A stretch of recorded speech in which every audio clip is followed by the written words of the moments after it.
Okay, so today I'll be teaching you how to make a wrap stone, much like this one, I believe.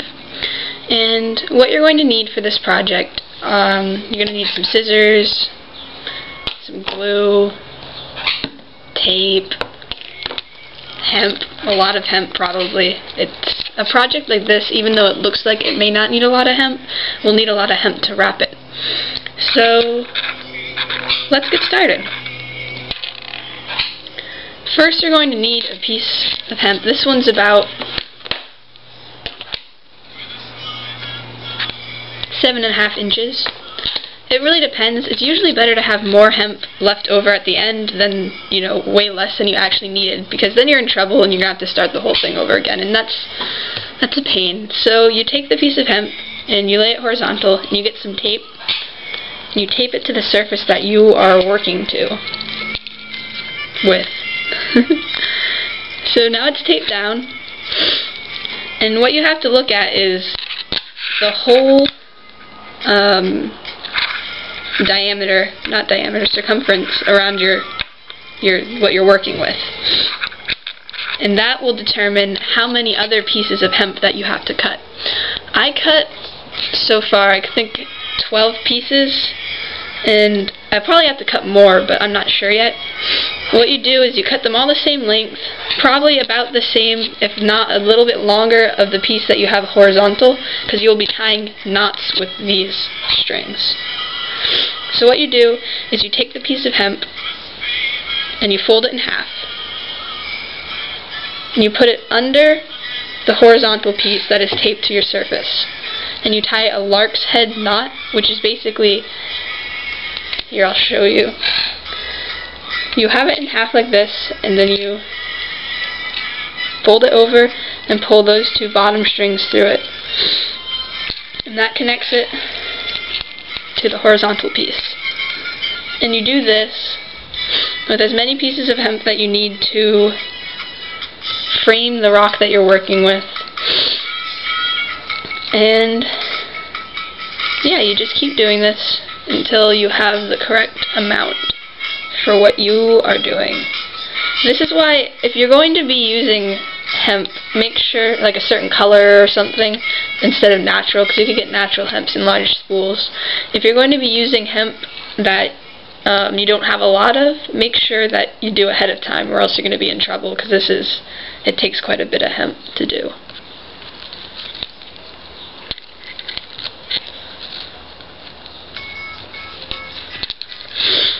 Sorry about the music in the background, if you could hear it, or my bird. I'm not really sure if you... Yeah. Alright, so for my rock, I ended up having to cut and do the lark's head knot. I had to cut 22 strands of hemp for this rock. So as you can see, like I've been saying, this takes an awful lot of hemp to do. So the next step to this process is you need another string that'll go horizontally. So what you do is the same thing as when you started it, except you want to make sure that this strand is right below the end of the lark's head knots. So you tape that to the surface you're working to also.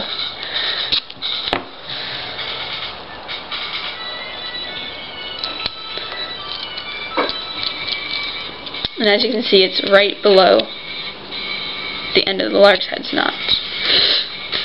So next, what you do is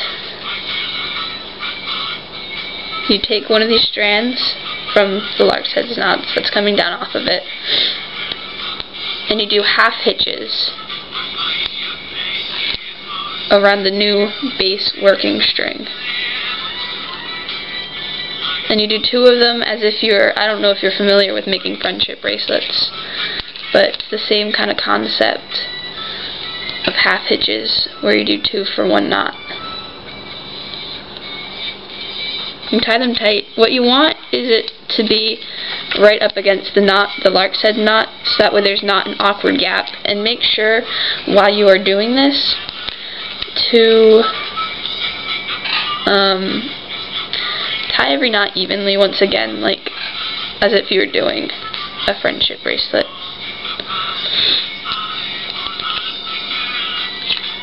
This is where it gets a bit tedious, because you end up doing the same thing over and over and over again. You might want to take a shortcut and stop tying 2 knots to every single strand, but I've done that before. It's not really worth it. It ends up coming out weird at the end. If you really want to, you can do that, but I suggest not doing it. As much of a pain in the ass this is. So you just go on and you keep doing this until you get to the end of the row. It takes a large amount of time, so if you're going to do this, I suggest, you know, having time laid out to do it in.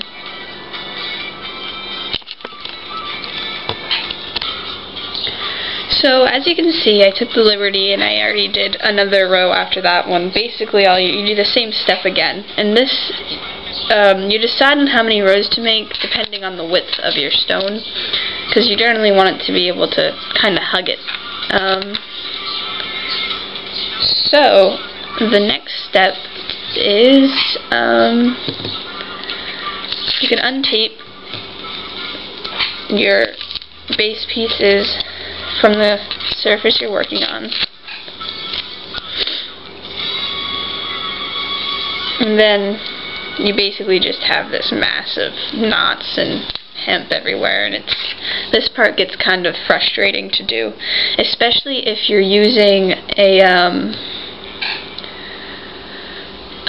tumbled and polished stone, because it's more likely to slip out while you're working with, I don't know, you know, rough stones are easier to use because of the rough surfaces.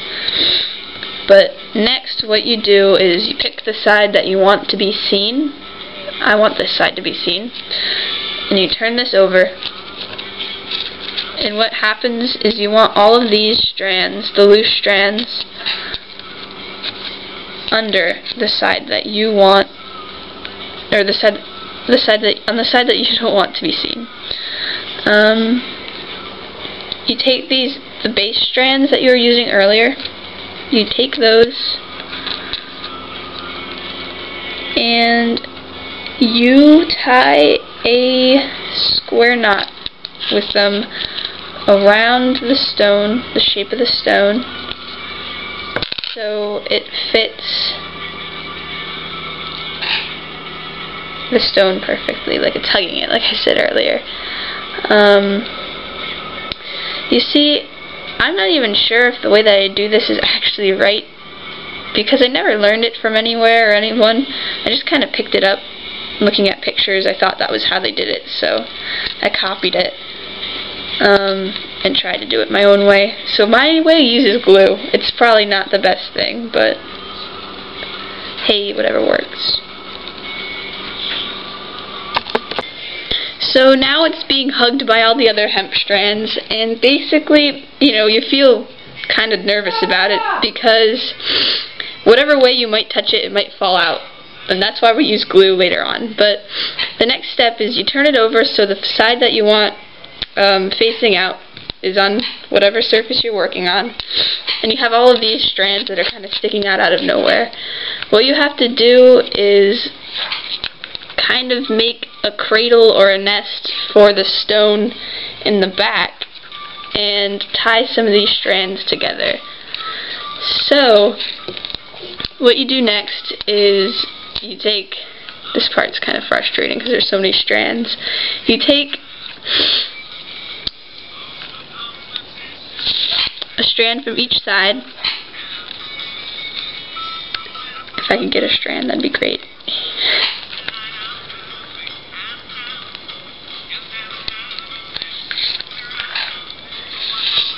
And you tie them into a square knot.